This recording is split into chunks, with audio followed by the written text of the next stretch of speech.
قبل ما نتكلم عن أي مباراة أو أي حاجة في مباراة الزمالك والمصري، قبل ما نتكلم فيها حابب أقول لكم إن فيه يعني حتة مسابقة صغير، سؤال آخر الفيديو، وطبعا اللي هيجاوب عليها صح في 500 جنيه هتتبعت على فودافون كاش أو أي كاش، يعني أورنج كاش وكاش، على أي كاش على رقمك. دي هيكونوا 3 فايزين. الأول هياخد 200، التاني 150، والتالت 150. بس أهم حاجة هتكون طبعا دي هتكون جرعة في التعليقات، يعني هكتب التعليقات كلها وهعمل جرعة في فيديو برضو وأعرضه، واللي هيفوز طبعا هيبعت رقمه مع التعليق بتاعه الصحيح أو الإجابة بتاعته الصحيحة، وهبعت له الفلوس بتاعته على كاش. طبعا السؤال هيكون آخر الفيديو. نبدأ في المباراة. مباراة الزمالك والمصري النهاردة كانت مباراة مفاجئة بكل المقاييس، لكل أي حد فيها مفاجأة فعلا. حتى لنادي المصري، نادي المصري اتفاجأ بأداء نادي الزمالك اللي كان فيه أداء تكتيك، فيه رجولة، فيه بحرفيا ان هو ده نادي الزمالك. ولما قلت في بداية الدوري ان افضل 3 فرق موجودين في الدوري حاليا زمالك، مصري، بتروجيت، ده حصل وده شفته. كانت مباراة فعلا فيها قمة، فيها عامة، فيها حاجات، فيها لعب، فيها أداء، فيها رجولة، فيها سرعة في الأداء، فيها فرص ضائعة من هنا ومن هنا. عامة الزمالك ما خلاش المصري حضر المباراة إلا في بعض الأوقات، بعد القليل. عشان كده هتلقى الاستحواذ بتاع الزمالك استحواذ ونتيجة، وده اللي كنت بطالب بيه.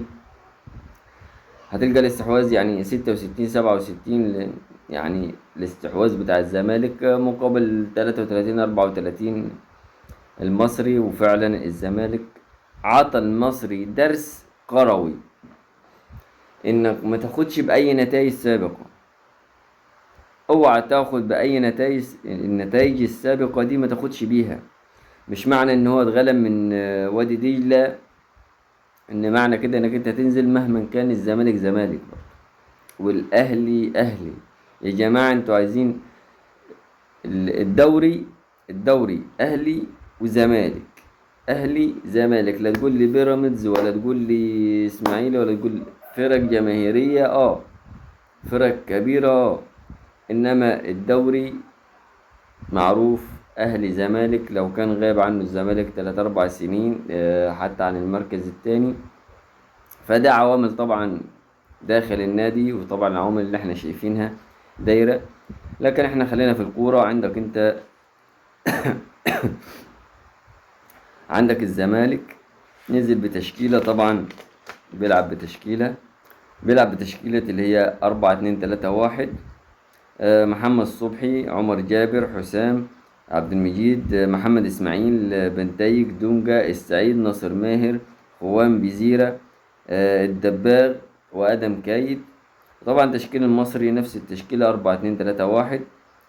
عصام ثروت، كريم العراقي، باهر محمدي، محمد هاشم، عمرو سعداوي، محمد مخلوف، محمود حمادة، أحمد علي عامر، عبد الرحيم دغموم، منذر تميم، صلاح محسن. ده طبعا كان في الهجوم برضو، كان بيلعب ب4 2 3 1، نفس لعب نادي الزمالك. لكن الزمالك تفوق طبعا في الأداء، تفوق. عندك خوان بيزيرة حرفيا لعيب حريف مهاري، ينقص بس القوام او الجسم.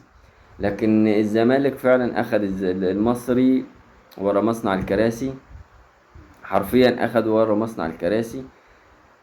والزمالك بس هو يستمر على نفس الاداء، يستمر على نفس النهج اللي هو بينهجه، ان هو اللعيبه تعرف قيمه التيشيرت اللي هي لابساه، تيشيرت نادي الزمالك. المصري ما جاش المباراة الشوط التاني.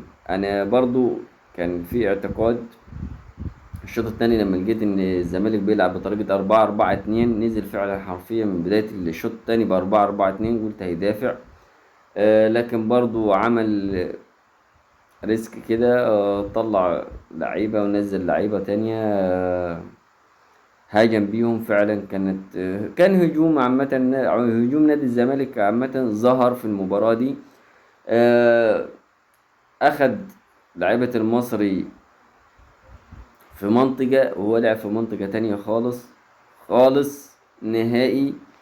النادي المصري تفاجأ بأداء نادي الزمالك، تفاجأ حرفيا بالأداء اللي بيلعب بيه. كان فاكر إن الزمالك يلعب ضعيف مهلهل، حاجات زي كده، لكن فعلا الزمالك واضح إنه نادي كبير، نادي آه، بيعرف يرجع. الرجعة بتاعته ممكن تكون مش زي مثلا النادي الاهلي انه بيرجع بسرعه، لكن في الاول وفي الاخر بيرجع، وفي الاول وفي الاخر نادي الزمالك بيلعب بتاريخه. اللعيبه لازم تكون فاهمه كده. لعيبه الزمالك لازم ولا بد انها تكون فاهمه كده، انك بتلعب باسم نادي الزمالك، مش بتلعب باسمك انت. بتلعب باسم تاريخ. حرفيا بتلعب باسم تاريخ، مش بتلعب باسمك. اصل اسمك هيختفي، هتروح نادي تاني صغير، هتحترف، هتعتزل، فهيختفي اللي عملك واللي هيعمل غيرك.